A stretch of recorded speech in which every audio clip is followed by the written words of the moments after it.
Nii, hakkame pihta. Süvariik. See on sõna, mida kuuleb viimasel ajal igal pool, aga mida see tegelikult tähendab? Mis selle taga peitub?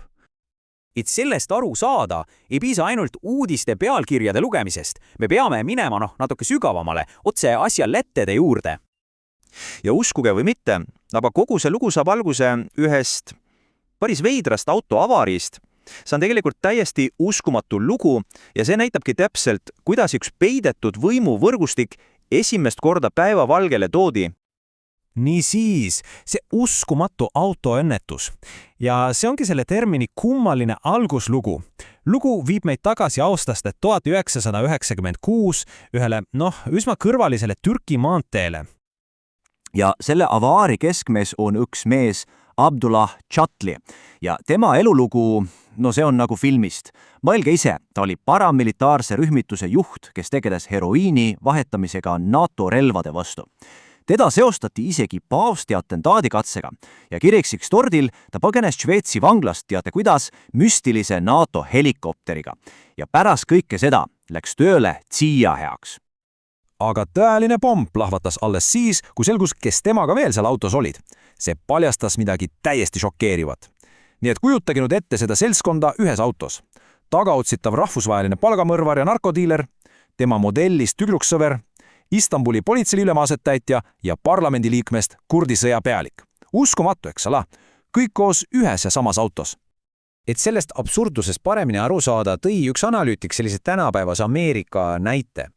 Ta ütles, et see on umbes sama, kui ühte autosse sattuksid ülemkohtu kohtunik, kuulus supermodel, kurikuulus maffiaboss ja New Yorgi linnapea.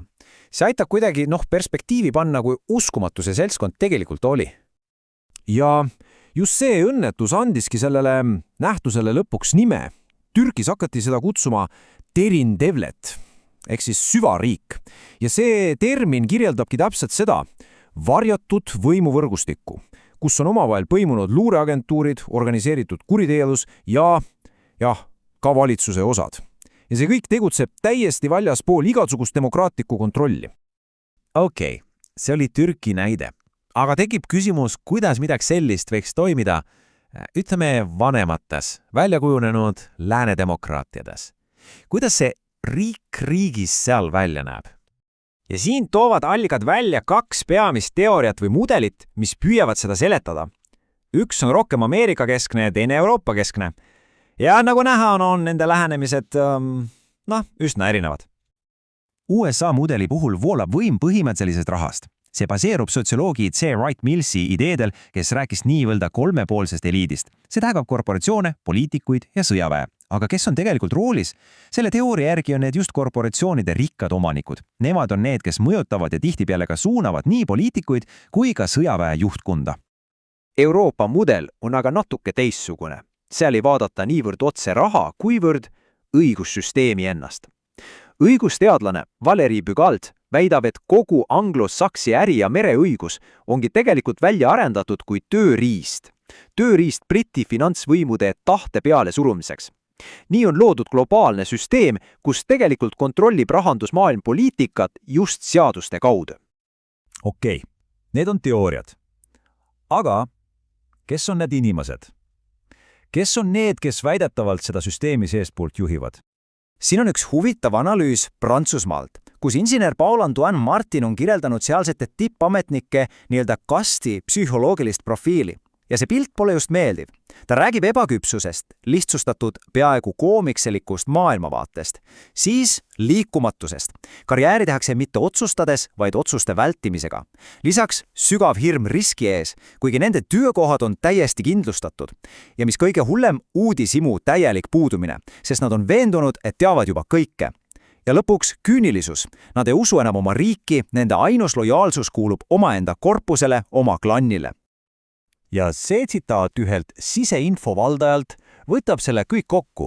Ülikond on 80% karjäärist. Mida see tähendab? See tähendab, et väline kest, konformsus, õigesse kasti kuulumine on palju-palju olulisem kui tegelikud teod või tulemused. Nii. Ja mis siis juhtub, kui selline, ütleme, otsustusvõimetu ja ennasse sulgunud süsteem vastutab viigi kõige elutähtsamate asjade eest? Millised on tagajärjed? vaatame ühte väga konkreetset näidet. Prantsusmaa meresadamad. Andmed on perioodist 2000 kuni 2019. Selle ajaga kasvas globaalne merendustegevus 100% ehk kahekordustus.